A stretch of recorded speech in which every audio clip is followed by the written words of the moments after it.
সৰ্বভাৰতীয় মেডিকেল পৰীক্ষাত সুখ্যাতিৰে উত্তীৰ্ণ হৈ লখিমপুৰৰ যুৱনগৰ বৃহত্তৰ ইছলামপুৰ ব্লকলৈ গৌৰৱ কঢ়িয়াই আনিলে ডক্টৰ চিৰাজুল ইছলামে। যুৱনগৰৰ প্ৰথমগৰাকী MBBS ডক্টৰ চিৰাজুল ইছলামক আপুনিও জনাওক শুভেচ্ছা। আসসালামু আলাইকুম, নমস্কাৰ। মই প্ৰথমে আপোনালোকৰ চেনেলত ধন্যবাদ জ্ঞাপন কৰিছোঁ, যিহেতু আপোনালোকৰ জৰিয়তে মই ইমান এটা ভাল ৰিজাল্ট ফলাফল আপোনালোকে ভাইৰেল কৰিব পাৰিছে, তাৰ কাৰণে অন্তৰৰ পৰা ধন্যবাদ জ্ঞাপন কৰিছোঁ।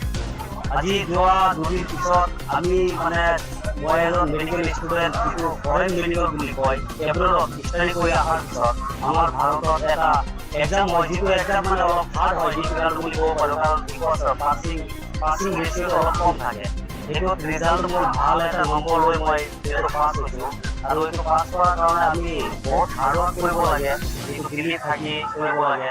কৰাৰ পিছত এইটোত অৱতীৰ্ণ হ'ব পাৰে, কমকৈ বহুত নম্বৰ লাগে। এইটোত পঢ়াটোতো বহুত পঢ়িব লাগে ডিফিকাল্ট, আৰু এইটো পঢ়াৰ ক্ষেত্ৰত মই যিটো হাৰ্ড ৱৰ্ক কৰিছোঁ, সেইটোতো প্ৰথমে সকলোৰে ছাপোৰ্ট আছে। মোৰ ফাইনেন্সিয়েল ক্ষেত্ৰত মোৰ ফাদাৰে যথেষ্ট পৰিমাণ কষ্ট মেহনত কৰি মোক ইমান ওপৰত উঠাই গৈ দিছে। সেইটো কাৰণে মই প্ৰথম মোৰ ফাদাৰক মই ধন্যবাদ জ্ঞাপন কৰিছোঁ, আৰু সকলোৰ দোৱাও আছে মোৰ লগত। মোৰ ওচৰ চুবুৰীয়া সকলোৰে মানুহে মোক ছাপোৰ্টো কৰিছে।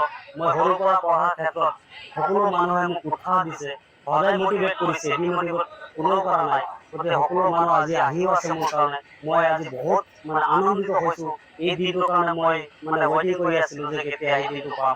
সেইটো দিনত আজি আল্লাহ ভগৱানে মোক তাত স্থিৰ কৰাইছে। সেইকাৰণে মই নিজকে বহুত প্ৰাউড ফিল কৰিছোঁ।